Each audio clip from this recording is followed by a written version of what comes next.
ለማህበር ቤት ተጠባባቂዎች የመጨረሻ ጥሪ ቀርቧል። በዚህ አጭር ቪዲዮ ጥሪው የሚመለከታቸው የቤት ተመዝጋቢዎች ዝርዝርና ከተጠባባቂነት ዝርዝር ውስጥ ላለመሰረዝ ምን ማድረግ እንደሚጠበቅባቸው በዚህ አጭር ቪዲዮ መረጃ እናቀርብላችኋለን።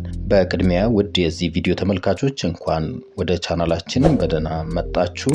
ከዚህ ቀጥሎ ለማህበር ቤት ተጠባባቂዎች የወጣውን የመጨረሻ ጥሪ ምን እንደሆነና እነማን እንደሚመለከት እናቀርብላችኋለን። ቪዲዮውን እስከመጨረሻው እንድትከታተሉት እንጋብዛለን።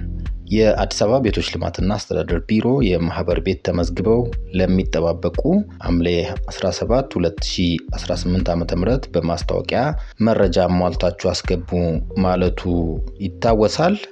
በድጋሚ ነሐሴ 6 ቀን 2018 ዓ.ም ለመጨረሻ ጊዜ ጥሪ አቅርበዋል። ቢሮ ያወጣው ማስታወቂያ እንዲህ የሚል ነው። በ7030 የጋራ ህንፃ ማህበር ቤት ለመደራጀት በኦንላይን ከሰኔ 2 እስከ 10 2018 በተጠባባቂነት ለተመዘገባችሁና ስም ዝርዝራችሁ የተዘረዘረው ተመዝጋቢዎች ቀደም ሲል በተደረጉ የጥሪ ማስታወቂያዎች በአምቢስ ግሪክ ትምህርት ቤት ፊት ለፊት በሚገኘው የአዲስ አበባ ቤቶች ልማትና አስተዳደር ቢሮ የጋራ መኖሪያና ቤት ማህበራት ዳይሬክቶሬት 6ኛ ፎቅ በመገኘት ቅጽ በመውሰድ ከወረዳችሁ የሚጠበቅባችሁን መረጃ አስሞልታችሁ እንድታስገቡ ጥሪ የተላለፈላችሁ ሲሆን በወቅቱ በቢሮ ተገኝታችሁ ቅጽ በመውሰድ መረጃችሁን አስሞልታችሁ ያላቀረባችሁ በመሆኑ በተጠባባቂነት አልተያዛችሁም።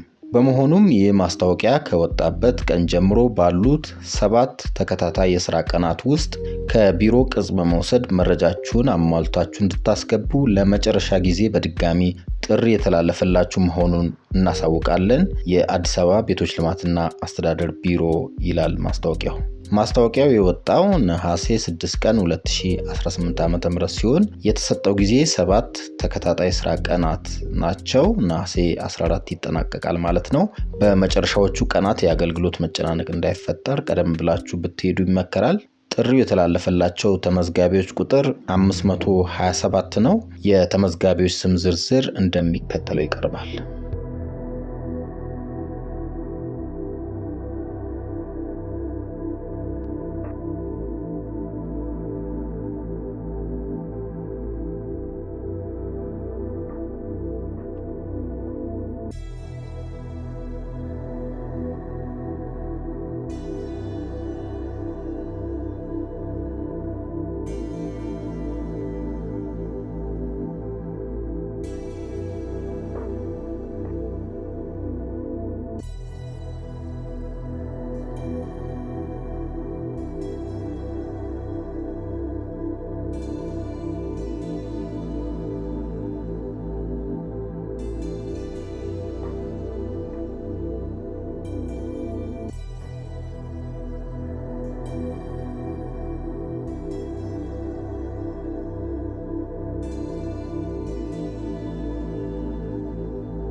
ክቡራትና ክቡራን የዚህ ቪዲዮ ተከታታዮች ወቅታዊ የቤትና ተያያዥ መረጃዎችን ለማግኘት የቻናላችን ቤተሰብ እንድትሆኑ በአክብሮት እንጋብዛለን።